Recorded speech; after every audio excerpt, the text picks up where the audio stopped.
നമുക്കൊരു സ്ഥലം വരെ പോയാലോ? എങ്ങോട്ടാന്നല്ലേ? ഇത് നോക്കിയാൽ അറിയാം, ഗുരുവായൂർക്ക് നമ്മുടെ ഉണ്ണിക്കണ്ണനെ കാണാനായിട്ട്. ഒരു പ്രത്യേകതയുണ്ട്, ഇന്നെൻ്റെ പിറന്നാളാണ്. അപ്പോൾ എനിക്ക് തോന്നി എൻ്റെ ഉണ്ണിക്കണ്ണനെ ഒന്ന് പോയി കാണാമെന്ന്. കുറേ നാളായി ആളെ ഒന്ന് ശരിക്കും പോയി കണ്ടിട്ട്. അപ്പോൾ ഒറ്റയ്ക്ക് ആദ്യമായിട്ടോ ലൈഫിൽ ഞാൻ ഒറ്റയ്ക്ക് ഗുരുവായൂർ പോകുന്നത്. അപ്പോൾ ട്രെയിൻ എപ്പോഴും എനിക്ക് പോകാൻ ഇഷ്ടമുള്ളതായതുകൊണ്ടും ട്രെയിൻ കയറി ഇറങ്ങുന്നവരെ പുറത്തേക്ക് നോക്കിയിരിപ്പാണ് എൻ്റെ പണി. എന്തോ ഇപ്പോഴും അതൊരു പ്രത്യേക ഫീലാണല്ലേ, ട്രെയിനിൽ ഈ പുറത്തേക്ക് ഈ മരങ്ങളും ചെടികളും എല്ലാം ഓടിപ്പോകുന്നത് നോക്കിയിരിക്കാനായിട്ട്. അതൊരു പ്രത്യേക ഫീലാണ്.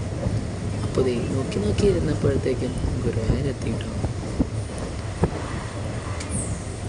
ഒറ്റയ്ക്കായതുകൊണ്ട് തന്നെ അങ്ങനെ കാര്യമായിട്ട് വർത്തമാനം പറയാനൊന്നും ആരും ഉണ്ടായില്ല. പിന്നെ തൊട്ടിരിക്കുന്ന ചേച്ചി ജസ്റ്റ് എന്തൊക്കെ കുശലം ചോദിച്ചെങ്കിലും കൂടുതൽ സമയം ഇങ്ങനെ പുറത്തേക്ക് നോക്കിയിരുന്നു. ഉണ്ണിക്കണ്ണൻ്റെ അവിടെ പൊതുവെ തിരക്കിത്തിരി കുറവായിരുന്നു. ഞാനൊരു ദിവസമാണ് പോയത്, അതുകൊണ്ട് തന്നെ തിരക്ക് കുറച്ച് കുറവുന്നുണ്ടായിരുന്നു. 9:15 ഒരു 10:30 10:45 തൊഴുത് കഴിഞ്ഞിരുന്നു. പിന്നെ തോന്നി ഇന്നത്തെ ഭക്ഷണം ഉണ്ണിക്കണ്ണൻ്റെ ആവാന്ന്. അങ്ങനെ പ്രസാദൂട്ടും കഴിച്ചു.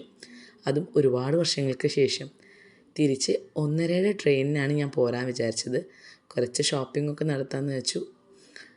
അങ്ങനെ ഞാൻ പോയ സ്ഥലമാണ് നമുക്കെല്ലാവർക്കും ഗുരുവായൂർ ഫാമിലിയർ ആയിട്ടുള്ള പ്രിയങ്കയിൽ. സത്യസന്ധമായി പറയുകയാണെങ്കിൽ പണ്ട് പ്രിയങ്കയിലത്തെ കമ്മൽസ് എൻ്റെ ഒരു വീക്ക്നെസ് ആയിരുന്നു. പക്ഷെ ഇന്നത് സങ്കടപ്പെടുത്തി. അത്ര വലിയ കമ്മലിൻ്റെ കളക്ഷൻ ഉണ്ടായിരുന്നില്ല. ഞാൻ അവിടുത്തെ ചേച്ചിയോട് ചോദിച്ചപ്പോൾ ആൾ പറഞ്ഞത് ഇനി ഓണത്തിനായിരിക്കും കൂടുതൽ കളക്ഷൻ വരിക എന്നാണ്. അങ്ങനെ വന്നാലും എല്ലാം ജസ്റ്റ് ഒന്ന് ഓടിച്ച് നോക്കി. അപ്പോഴത്തേക്കും ട്രെയിനിൻ്റെ ടൈമായി.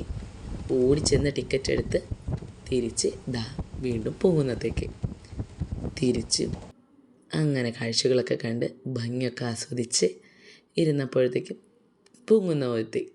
ആകെ ഒരു 15 മിനിറ്റിൻ്റെ ട്രാവലേ നമുക്ക് പൂങ്കുന്നം ടു ഗുരുവായൂർ വരുന്നുള്ളൂ.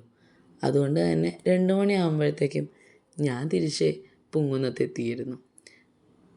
പിന്നെ മോനെ സ്കൂളിൽ നിന്ന് കൂട്ടി അങ്ങനെ വീട്ടിലേക്ക് പോകാമെന്ന് കരുതി. അങ്ങനെ 12 സ്റ്റേഷനെത്തി.